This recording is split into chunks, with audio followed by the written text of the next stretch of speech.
Hello, this is Freethought Forum, a program produced and funded by the Atheist Society of Knoxville and the Rationalists of East Tennessee. I'm Ralph Eisler. And I'm Faithless Forrest. This is a show that promotes rational thinking rooted in scholarship and science and free of supernatural beliefs. This is a call-in show. However, we have only one phone line. So if you can't get through, we invite you to tweet your comments to us at FFTVKNOX. So while we go over a few announcements, we invite you to start calling in now at the number on the screen. Get a pen and paper, and we'll give you our email address later in the show. All right. The Atheist Society of Knoxville frequently has a fun meetup at a bar or eatery. Tonight's meetup is at Barley's in the Old City, starting at around 5:30. Look for the silver-jacketed copy of The God Delusion standing upright on the table. And as Matt Dillahunty at Atheist Experience says, everyone is welcome to our happy hour for food, drink, and conversation. But if you plan to preach, proselytize, provoke, or punch, please don't. Okay, well, the Rationalists of East Tennessee have several regular monthly meetings. First and third Sunday mornings are usually lectures and lively roundtable discussions. The book club meets on the second Sunday, and a reflection group gets together for a potluck lunch on the fourth Sunday. Visit our websites for additional details, including times and locations. So our main topic today is Religious Freedom Reconsidered. But before we take up this topic, let's look at some items in the news. Okay, well, the big item in the news, I guess, from our point of view, was the Ark Encounter opened this week. But we have to say that we are not going to be on as regularly as we have been. Oh, that's right. So I guess you got something here. Yeah, our regular, go ahead. All right. So Freethought Forum is, well, you may have noticed that it wasn't broadcast last week at the 5 to 6 p.m. time slot. The Knoxville City Commission, which meets on the first Tuesday every month, has voted to start their meetings at 6 p.m. instead of 7 p.m., and this in turn has prompted the Beer Board to move their meetings into the 5 to 6 p.m. slot, thereby preempting our show. So at present, FFTV will still be seen at its regular time, except for about one Tuesday each month. And it doesn't look like it's a completely regular schedule, so you're just going to have to come catch as catch can. Yeah, I thought it was going to be the first Tuesday of each month, but from what Alita sent out, when I look at the calendar, it looks like it's slipping into later weeks during upcoming months. Yeah, so we may have to check with the manager of the station here. So tune in on the off chance we're here. Otherwise, you can hear about the exciting discussions of, I guess, granting beer licenses. All right. Okay. So up to the north of us in Kentucky was the news. Yeah. At long last, the Ark Encounter tourist attraction has opened in Williamstown. This is funded and by the Answers in Genesis organization. Well, we only could wish it was funded by them. Of course, his funding was supplemented by the state of Kentucky. Yes, that's been a point of contention. They got something like an $18 million tax break, but whatever, the whole project cost about $100 million. You can see a picture of behind us on the screen. That's in the construction phase. It's about 500 feet long, as I say, cost $100 million. And you can see how colossal this boat is. It dwarfs the trucks and the cabs on the cranes that next to it. Uses the equivalent of 626 miles of wooden planks, 1 inch thick and 12 inches wide. The first question, of course, that comes to mind is how did Noah and his 3 sons, without the help of modern engineering, manage to shape and get all those timbers in place? My own view is would have been quite impossible, but I'm sure that won't deter the true believers from being it could have been done with God's help. Modern biblical apologetics says Noah was actually very rich. That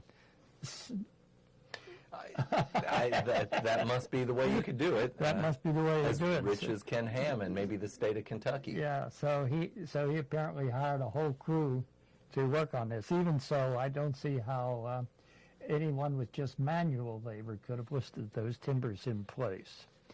In any case, this doesn't explain why this structure that we see here requires 95 tons of steel plates and connectors to support all that lumber. Maybe Noah invented steel and he just kept the process to himself. I guess it was that's a the secret. only apologetic I could think of. The second picture, we have another picture of the interior there. Next picture, Sam. And All right, well, I'm covering it. you can see it's quite impressive. There are people walking around with animals installed. Inside the ark, there are replica dinosaurs sitting in pens with birds, bears, other fauna. Kind of looks like they have replica electric lights. Noah invented electricity too, apparently. They have electric lights. I thought sure they'd have oil lamps, but apparently not. I guess you would have to carry a lot of oil too for a journey of a year. Yeah. And there's a bunch of animal sounds reminding the visitors there are 2 of everything, or maybe 7 of everything that's clean. I don't know. Anyhow, it really seems impossible at this time in history that anybody could take this flood mythology literally. But it said no one ever went broke underestimating the intelligence of biblical fundamentalists. All righty. You know, there's a question that comes to my lips every time I've encountered pictures of the Ark encounter, and that is, where did Ken Ham get all that gopher wood plywood? Well, that's a good question. Now, when I go to my local home supply store, they don't have gopher wood plywood. I've tried to look this up, and I've never found anything about gopher wood. I find nobody knows what gopher wood is. Yeah. I guess if you're ignorant, then any wood will do. All right. Well, leaving that behind, we're pleased to note that for the 3rd consecutive year, the Freedom from Religion Foundation is inviting Midwesterners to a godless baseball game. On Saturday, July 16th, the St. Paul Saints will be renamed the St. Paul Aints. Mr. Paul Aints or St. Paul Aints, or whatever. And I guess it's an FFRF co-sponsored game with the Minnesota Atheists. I guess is that another renamed baseball team? No. That's they're playing a team that's I forget what team they're playing is called, but they're playing a regular team. This is a regular game. All right. So there will be a skeptic-themed antics between innings, such as Doubting Thomas, who will go around the stadium wearing a shepherd's robe, vocally doubting things and questioning calls from the umpires during the game. Local atheists will have a greeting table by the entrance with some free items, including the popular Get Out of Hell free cards in the style of the Monopoly board game. FRF and the Minnesota Atheists, that's the Minnesota Freethought group, I guess. Yeah. Oh, all right. I'm learning something from the news today. We'll have banners strategically displayed at the field. FFRF co-president Dan Barker will be on hand singing the national anthem to start things off. He will also be speaking before the event at a local library, giving a talk and signing copies of his latest book, God, the Most Unpleasant Character in All Fiction. It sounds like an interesting way to introduce baseball fans to atheism. Yeah, we interviewed Dan Barker a couple of weeks ago. Telephone interview, and he talked about his book. I just bought it from Amazon, frankly. I have purchased his Losing Faith in Faith book, and that was a marvelous read. Yeah. It's interesting for me, a lifelong non-believer, to experience vicariously his journey from being a fundamentalist preacher to one of the nation's most outspoken atheists. In fact, we would maybe even say anti-theists. Yeah. I should mention, by the way, in connection with the Ark encounter, that Freedom from Religion Foundation has sent notices to about 1,000 school districts in the surrounding areas, Virginia, Kentucky, Tennessee, that they should not take their classes there. Yeah, public schools should not be dumbing down their students with this kind of mythology-based. Right. So it'll be interesting to see what happens if some of them go ahead and do it anyhow, and I'm sure they will. Yeah. All right. Well, now we're going to discuss whether religious liberty should be reconsidered. A lot of this has been in the news lately. The cultural wars have been smoldering for decades, but they're heating up again. A recent Atlantic Monthly article points out that religious liberty has become the chief concern of the Christian right. It was the number one topic at their meeting with Donald Trump last month. Can also be seen in the rash of red state legislatures trying to pass bills that would allow Christian bigots to legally discriminate against those who do not conform to their narrow views of morality and proper behavior.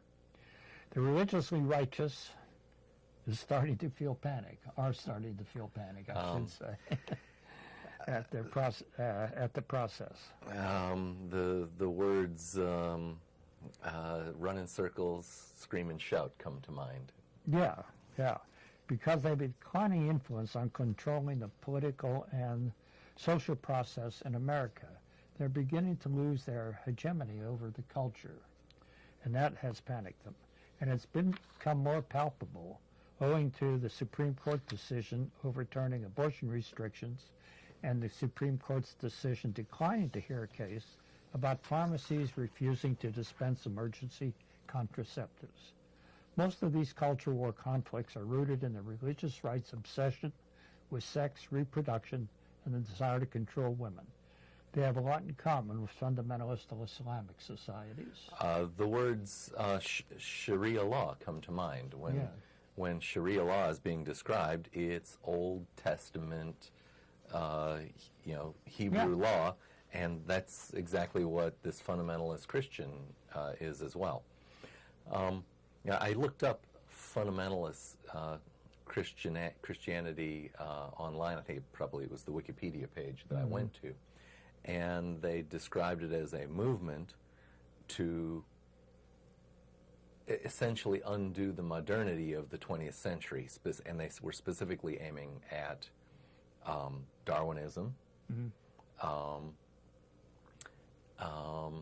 and an unwillingness to accept, the true age of the universe, that kind of thing. To me, fundamentalist Christianity means biblical literalism. And that did, they didn't say straight away literalism. They were maybe the Wikipedia page mentioned those topics with emphasis.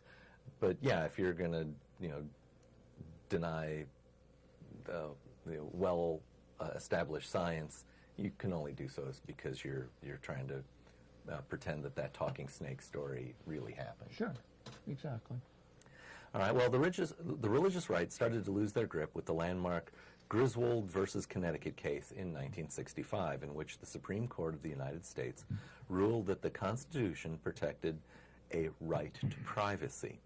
The case involved a Connecticut Comstock law that prohibited any person from using any drug, medicinal article, or instrument for the purpose of preventing conception. By a vote of 7-2, the Supreme Court invalidated the law on the grounds that it violated the right to marital privacy, establishing the basis for the right to privacy with respect to intimate practices. This and other cases view the right to privacy as a right to protection from government intrusion. Right. So this was followed in 1973 by the Roe v. Wade decision, when the court decided by a 7-2 margin that women had the right to abortion. The religious right has been trying to nullify much of the law ever since, with various degrees of success. Most recently, the religious right received a devastating blow in the Oberfeld versus Hodges case in 2015 that legalized gay marriage by a 5-4 decision. As a result of not being able to attack established laws directly, the religious right has resorted to claiming they don't have to obey the laws because they violate strongly held religious beliefs. They appeal to the so-called Religious Freedom Restoration Acts. Yes. A key ingredient in many of these arguments is that a human being is created at conception, an obvious ruse. There's no way a fertilized egg can be considered a person. So let's look at some of the reactions to the court decisions. As noted, the Supreme Court refused to hear this case involving religious freedom in the pharmacy profession. At stake was a Washington state law requiring pharmacies to carry and dispense all Federal Drug Administration approved drugs, including so-called morning after birth control pills that some pharmacists object to for religious reasons, for the point that I just made, that they think that human life begins at conception, and which is, to me, is absolutely ridiculous point of view. In any case, the court's refusal to get involved means the law stands, which caused Samuel Alito to dissent. He says, if this is a sign how religious liberty claims will be treated in years ahead, those who value religious freedom have great cause for concern. So I don't know if you watched the show, but we had a nice interview with members of the Satanic Temple here. No, I didn't see it. And they have made an interesting approach to this.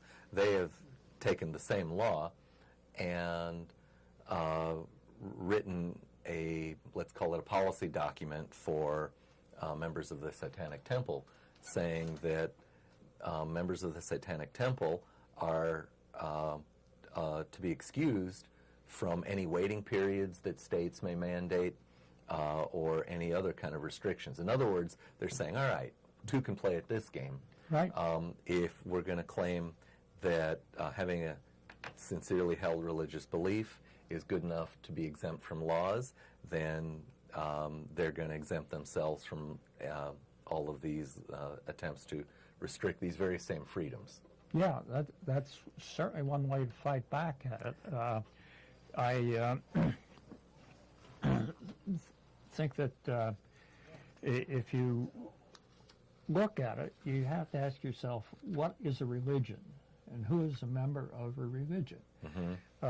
The fact that you claim to be a member of Fine Spaghetti Monster religion? I have been known to be a supplicant of His Holy Noodliness from time to time when it is strategically important. And you would therefore be entitled to wear a colander on your driver's license picture. There's one at home awaiting the next time. Next time. Yeah. Okay, well, getting back to this non-decision on this pharmaceutical dispensing, Joel Mathis, who writes one part of a column in the Sentinel News last Sunday, said, let's get one thing straight. Religious freedom isn't a hall pass from the obligations of citizenship. If you don't want to be a pharmacist who dispenses birth control, perhaps you shouldn't be a pharmacist. Don't misunderstand, he says. Religious freedom is important. In America, we observe it extensively, but like all rights, it has its limits. So, are the court decisions and Mathis' comments correct? I'd say so. Yes. When I was a youngster, we were taught that freedom of speech doesn't mean you can endanger others by yelling fire in a crowded theater. That was the classic example they taught us as young children. And when your freedom impinges on the freedom of others, now that's a place where courts can easily rule and freedoms are not absolute. Yeah, but I would go even further, though, and say that religious claims of religious liberty cannot constitute a basis for denying basic services to any person. If it were, we would still have Jim Crow laws. Yes, and I would go further and say that it is well within the rights of our government to say that if you're doing business in the United States, it must be for the benefit of all Americans.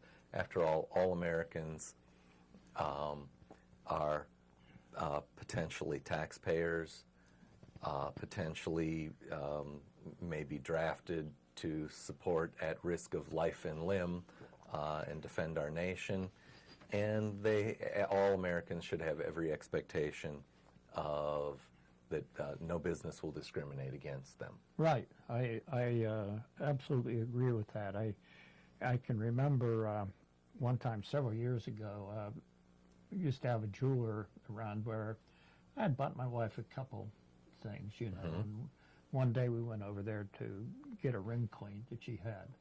and he had this little sign on his desk that said, you know, I'll paraphrase this, it won't be the right words, but says Christians will get preferential treatment. Uh-huh. And I was really ticked off. And of course, I never went back. But that's the type of thing, and that happens, I'm afraid, in some of these groups. And anyhow, Well, you know, apparently that jeweler felt that there is some kind of privilege associated with being Christian or serving Christians, and that not all, you know, Americans are equal. yeah. Well, he wasn't denying me service or anything of the sort. It's just that it's privilege, yeah. yeah, it was just a privileged group in which I was not included because my money wasn't as good as the money came through the church coffers, I guess. I guess. Okay. You want me to do this number two? Sure. All right. So in 2009, a variety of conservative Catholic, Orthodox, and evangelical Christians issued the so-called, we're being signaled we've got a call. We got a call. Push the button. Hello, caller. You're on FFTV. Can we get a name or a nickname? Hi, this is Ryan from Knoxville. Well, hello, Ryan. I was just listening to you guys talk there about the being able to deny people business based on sincere religious beliefs. And I've always been thinking about this, and I thought to myself, I wonder if they made these businesses identify themselves in such a way that if they choose that they're going to deny people services based on their sincerely held religious beliefs, if they would be required to somehow put that on the outside of their business storefront window so that those of us who are completely against that type of discrimination could stop ourselves from patronizing their businesses. We could return the favor, so to speak. Yeah, I mean, let the almighty dollar speak for the people. If you want to patronize a business that discriminates against other people, then absolutely, you can see it on the front door that that's their policy. But for those of us who don't believe in that type of discrimination against people, we'd be able to tell them and go find somewhere else to spend our money. I mean, at least that would be my answer for it until they can make it illegal everywhere. That's what happened under Jim Crow, right? I mean, people would put signs in their windows, no blacks allowed, or something of the sort, or exactly. blacks in the back, what have you. Well, so, of course, Ryan, it's real easy to, let's say, kind of knee-jerk think of that.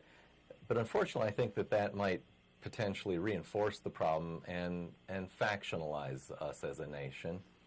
And, it's not the job of the government to factionalize us.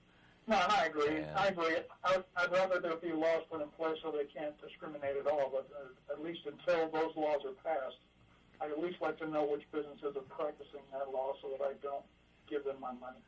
Well, when I see the Christian fish in some businesses, if I have some discretion, I'll walk past that door and go elsewhere. I agree. I can tell you, this recent law that's passed in Mississippi, which we may get to discussing in a little bit, really sort of institutionalized discrimination against LGBT people. And several shop owners put up signs in their store that said, "We don't discriminate." So at least they were aware of the situation and not willing to participate in the state's laws there. So it does feel like the tide is turning, but there are people who are trying to stand against the tide, and fortunately, a lot of people who hold elective office. Yeah, that's what we need. We need a new generation of young lawmakers to get in there with the right head on their shoulders. Anyway, thanks, guys, for doing the show tonight, and I'll see you over at Barley's later. All right, Ryan. Okay, thanks, Ryan. Thank you much. All right. So I think I left off here. Yeah. So there's this Manhattan Declaration that it is a defiant pledge to engage in civil disobedience against any law that transgresses their religious conscience. And while the Manhattan Declaration pays lip service to the idea of helping the poor and ending oppression as religious duties, the two causes it treats as paramount are, of course, banning abortion and preventing gay marriage. So, should religious conscience be accorded any role in determining who should obey the law when the question is an individual's right to privacy? Yeah, I mean, that's what's behind this whole question, right? A right to privacy. I mean, if two gay people want to get married, that should be their private business. And if someone thinks, well, my religion should control how other people work, it's just amazing to me that they shouldn't fear that, well, some other legislators are going to get in and say, yeah, but we think the Sabbath is really on Saturday, and we think everyone should be, we should be closing the businesses on Saturday and not serving alcohol on Saturday rather than Sunday. And now you've got to fight about, who's got the right Sabbath. Yeah, and whether business should be open at all on it, right? There we go. These proponents of the Ten Commandments never bring that up. That one of their goals should be to close all businesses one day a week. Yep. And it's on the Sabbath, which is, of course, Saturday. Yeah, right, exactly. I can see this going over big in the business community. Yeah, well, I remember, it may have been one of the first times I ever saw, goodness, I've lost his name, the comedian who pretended to be the faux conservative. Stephen Colbert. Yeah, the first time I ever saw Stephen Colbert was he was interviewing, I think it was a Georgia legislator who was talking about the importance of the Ten Commandments, and he was pretending to agree with him. And then he looked at the legislator and said, "What are they?" Yeah. And that legislator, I don't think he named a one. He might have said, "Don't kill" or something like that. But I remember exactly that interview, and that was funny. I watched that 2 or 3 times, I think, on the replays, because the guy seems absolutely stunned that somebody would ask him what these Ten Commandments were that he was supporting. And that were supposed to be so fundamental. Yeah, from time to time down at Barley's, it's a kind of a fun thing we do. We'll say, okay, everyone, without referring to any Bible, can we name the Ten Commandments? In order. And that's kind of fun. I'll admit, I usually get a few out of order. I can usually get them all, but the order will escape me. Finally, we'll have to pull out a Bible to resolve it all. Yeah. Fun things you can do at your local atheist meetup. Right. All right, you want to take number 3? Yeah.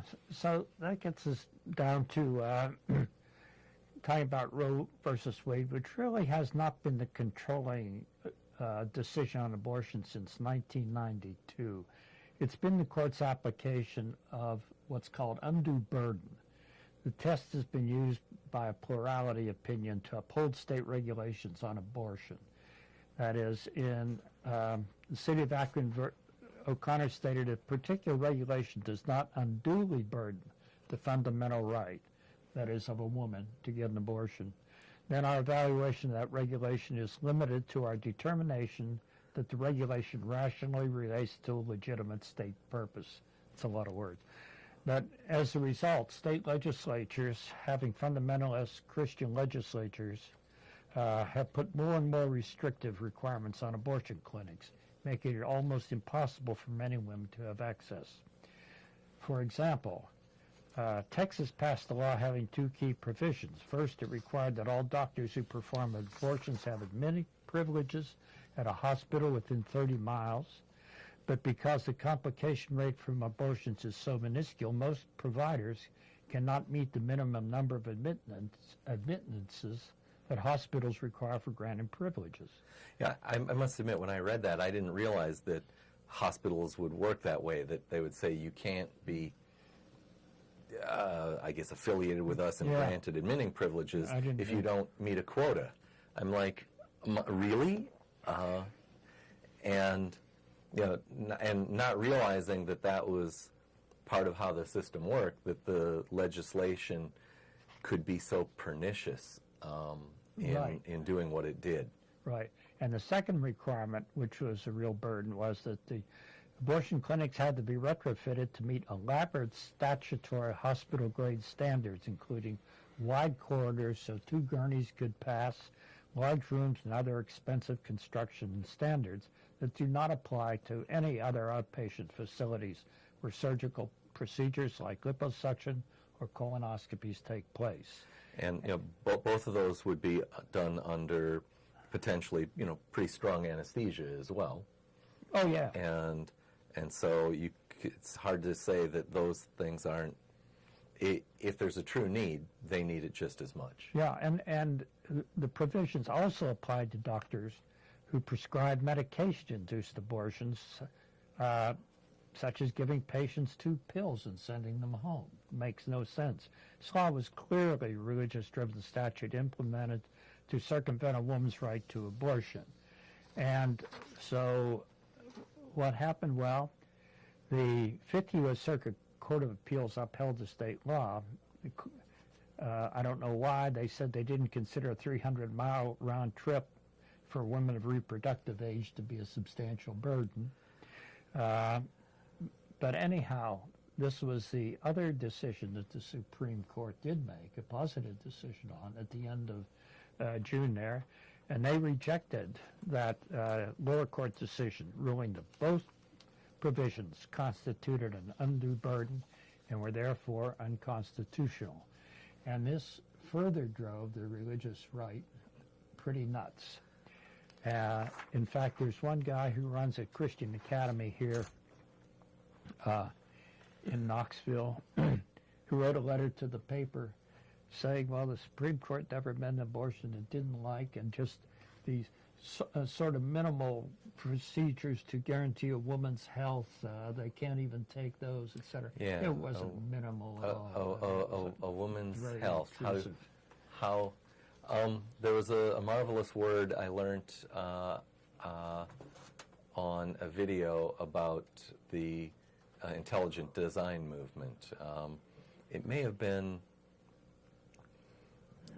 P.Z. Myers who described the actions of the intelligent design movement with a word that I had to go look up. It was mendacious. Uh-huh. And when you look up mendacious, you see that it says a tendency to lie.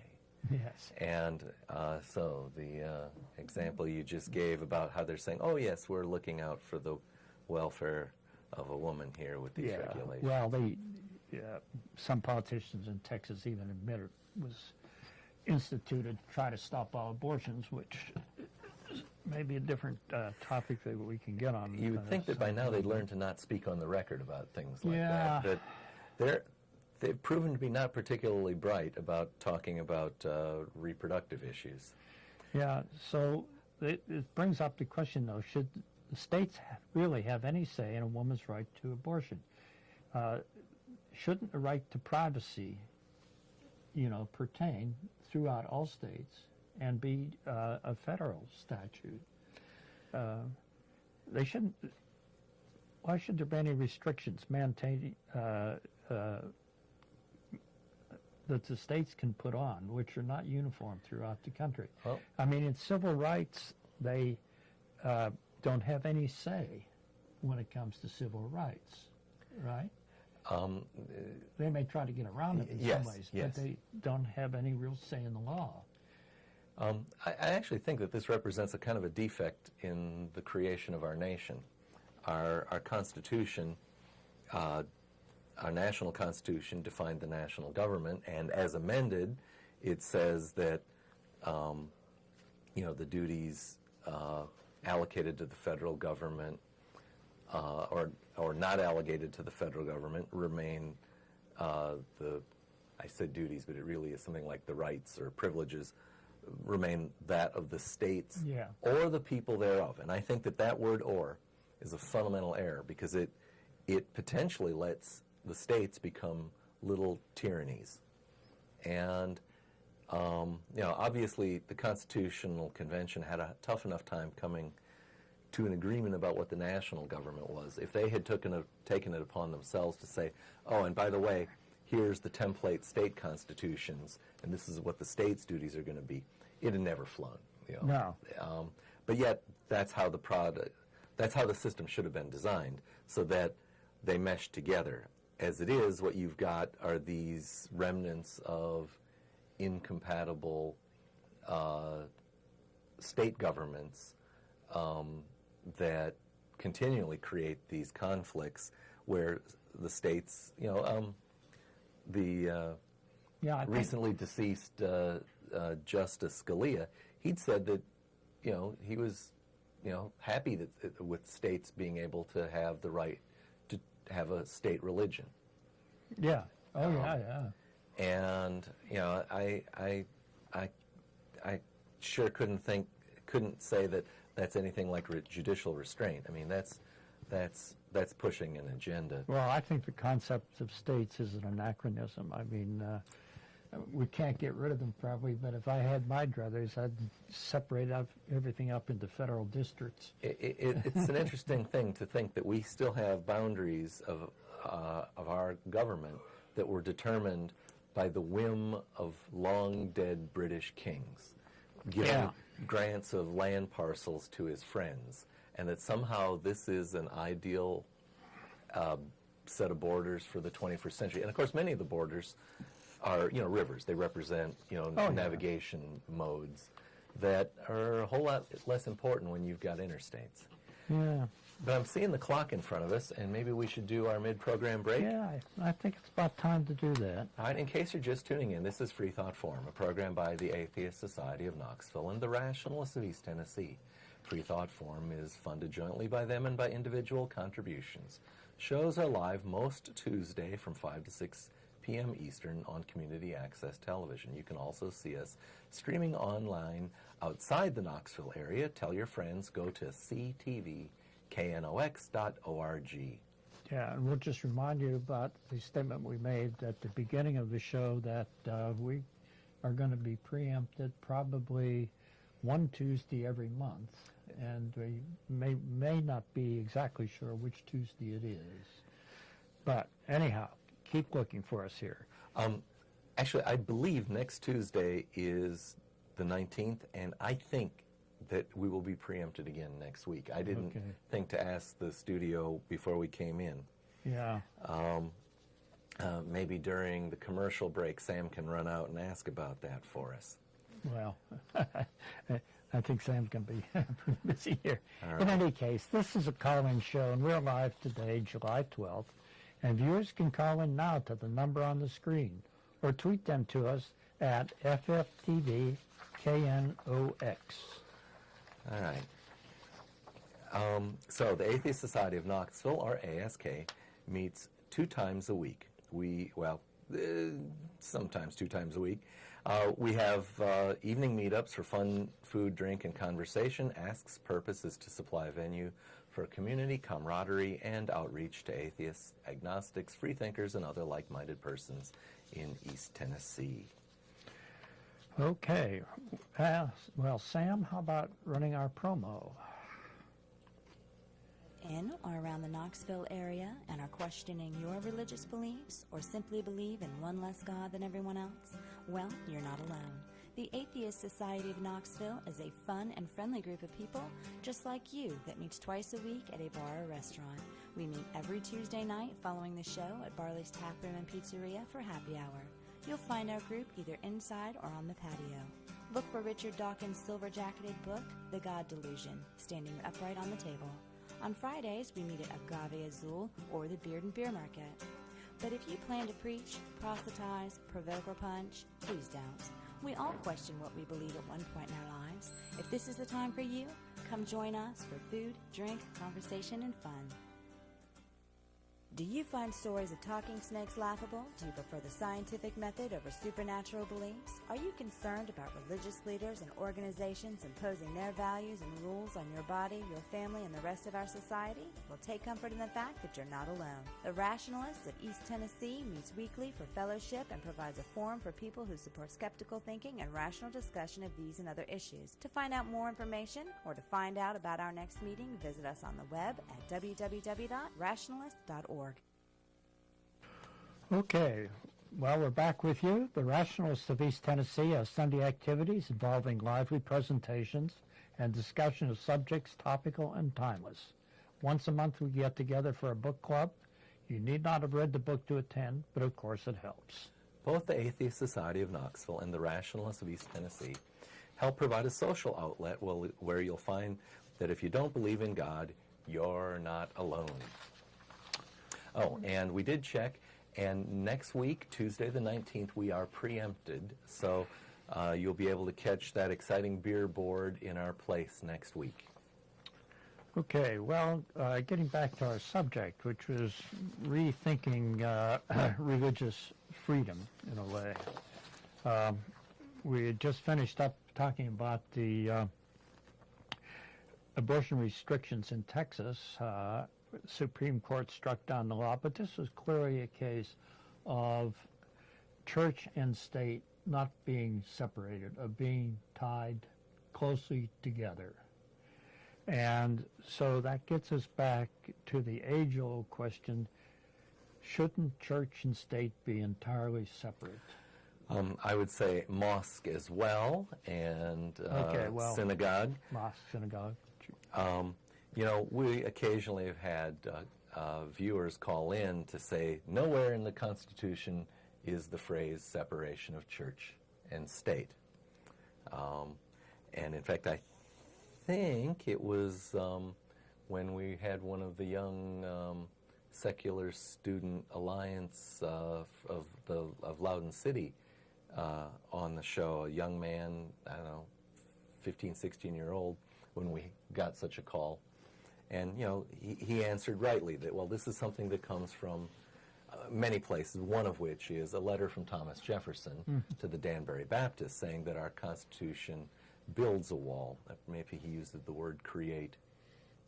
But I think there's actually a stronger argument, and that is there is no doubt about the relationship of church and state. Our Constitution and the framers put it quite clearly. They said the Constitution is the supreme law of the land. There should be no discussion at this point. Right. No discussion. Absolutely no discussion. I certainly agree with you that. And so we would say that churches have been kind of privileged, or the religious people have been kind of privileged so far. They've been catered to and coddled pretty much.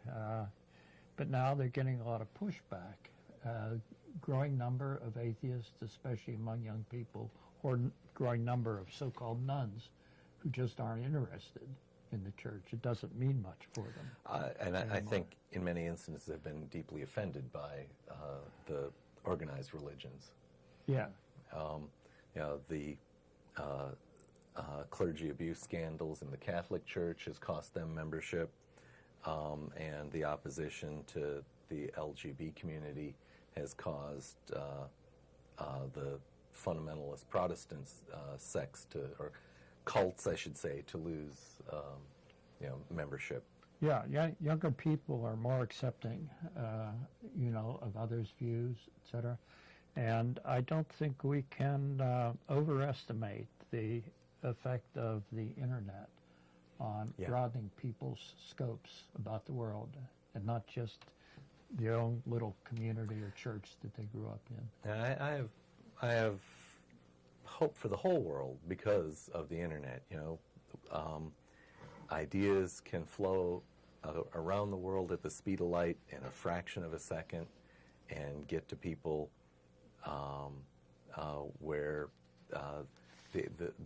where fertile minds can work on them. Yeah.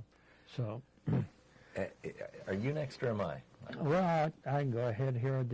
We just wanted to bring up a point. It's not that the religious right is losing everything. In fact, they received certainly a partial victory, at least in the Burwell versus Hobby Lobby decision, where the court allowed for closely held for-profit corporations to be exempt from a law its owners religiously object to if there's a less restrictive mean of furthering the law's interests.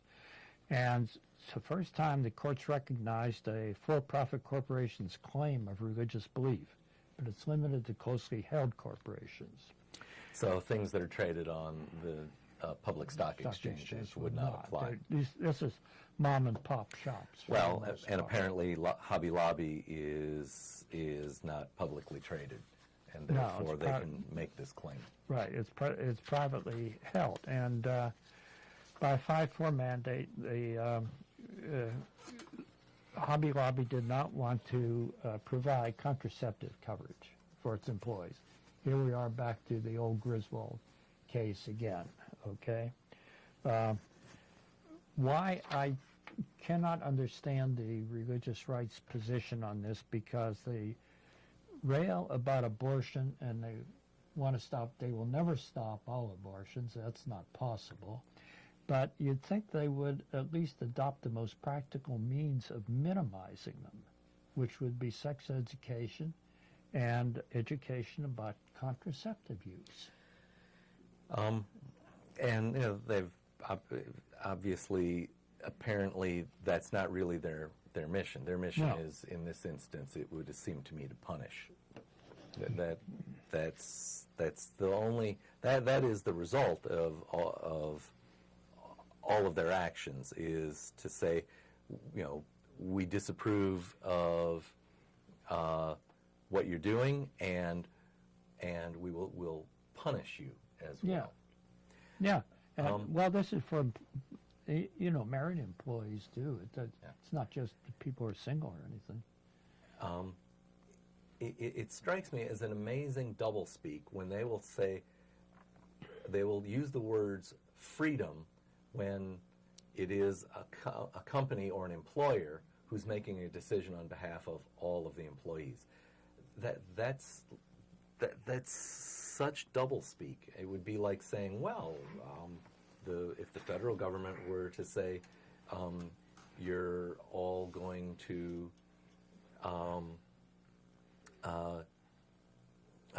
give up your guns, that's the same kind of thing. It's this big entity making a decision on behalf of all of the individuals. Yeah, and trying to make sure that the individuals accept their views of what life and should be like. So and court decided that Hobby Lobby didn't have to do this because there was a less restrictive method that the insurance companies could provide the contraceptive care separately from this. So, but I think the court made a bad decision on this. Well, they opened the can of worms, and I think the result is to create these super entities with super privileges that, it's hard enough to, we say my freedom to swing my fists ends where your nose begins. Yeah. And it makes this even more difficult to untangle when you start mixing corporate entities with natural human beings. Right, and you get these exemptions based on religious beliefs again, which I think have no place in a pluralistic society like ours, and among even these closely held corporations that are there to serve the public, supposedly not to promote their religious views. It seems a bit of a perversion too, that a corporation should be involved in something that is given otherwise special privileges of a religion. Corporations are entities that have a kind of right that individuals don't have. They have limited liability. Mm-hmm. And as part of the grant for limited liability, it seems very reasonable that you should be able to put provisions or restrictions on them saying that the corporate speech will be limited to the goods and services it provides and nothing else. Yeah. Nothing else. This Because your corporation exists to provide goods and services and is granted limited liability, that individuals, such as a business owner who's operating as a sole proprietor, does not enjoy. Mhm. And now that might make the question, does a sole proprietor have the right to, make these kinds of discriminations when conducting business. The argument I've made is an attack against a corporate right to do so, and I've raised the bar on corporate rights because of this special privilege of lack of liability. But in the case of sole proprietor, they are, so to speak, risking their own neck. Yeah, that's true. Well, this, of course, this Hobby Lobby decision had seemed to offer a way out, for people who had these religious objections. And all that they had to do was sign a form certifying that on account of religious objections, the organization opposes providing coverage for some or any contraceptive services. So this brings us to the Little Sisters of the Poor case. Brings us to the Little Sisters of the Poor case. And all they had to do was sign this form that made that statement, date it, and submit it to the group's insurance company, which would then provide the employee with contraceptive coverage subsidized by the government, not by any organization. Well, a number of Catholic organizations complain even about this minimum bit. And so I read somewhere that it was like 3 questions. Yeah, let's see, I don't. It was here. Okay. The operative words of the federal document EBSA Form 700 reads as follows. I certified that on account of religious objections, the organization opposes providing coverage for some or all of any contraceptive services that would otherwise be required to be covered. And this form must be signed, dated, and submitted to the group's insurance company, which will itself provide the employee contraceptive coverage subsidized by the government. So that I guess, basically signing a form that has that sentence in it was too burdensome for them. Yeah, which I find ridiculous. Again, that's why I think we should reconsider religious, deeply held religious beliefs as, excuse for not participating in society. So the plaintiffs argue that they should not even have to submit the 3-question exemption form that simply says they object to providing coverage. It seems to me that if they object to doing that perhaps they should lose the privilege they have as a tax-exempt organization as well. Yes, that is sort of the next thing we should discuss. So, in any case... I guess I anticipated you. Yeah, I mean, I do have a question on that, though, that is it reasonable religious groups should have any say in making contraception available if they're running a service intended to serve all Americans? Which brings us to the case, should the Roman Catholic Church really be allowed to operate hospitals? Because here's a case where they will not provide all services. Yes. And there was an article in the news about a woman who was turned away from a hospital because it was like a kind of an emergency situation, and a Catholic hospital wouldn't accept her. I forget the details of it. But I have a story to tell on that.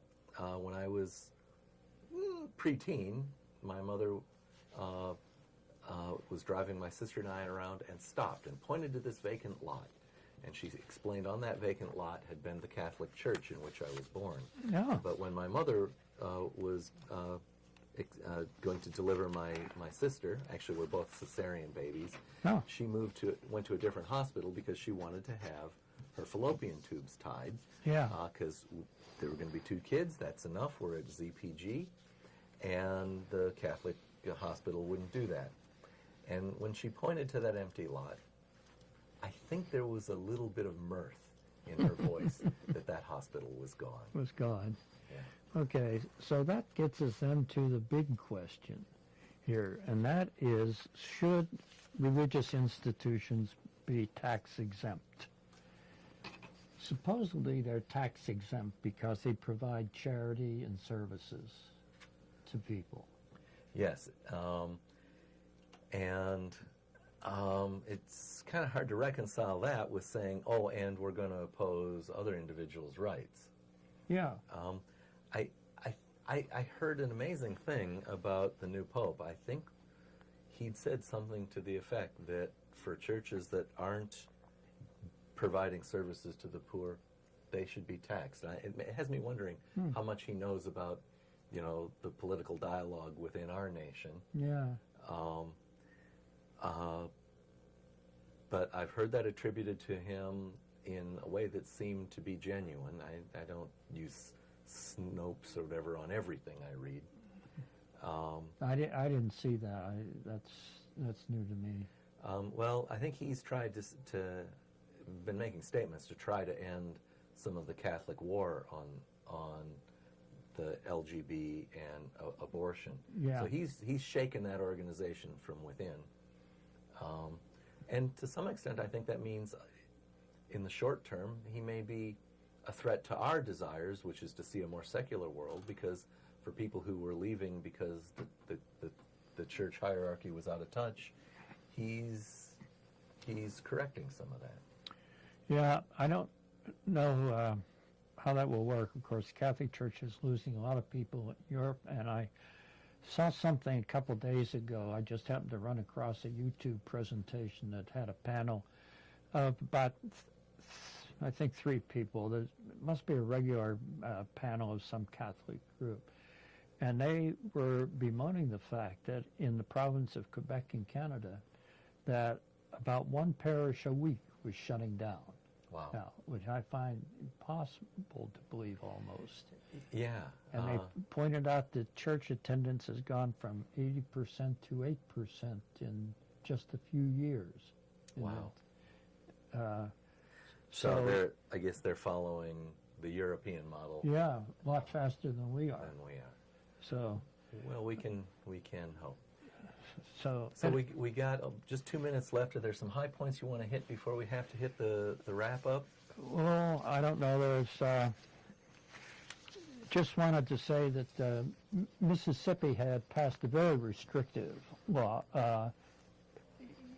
against LGBT rights.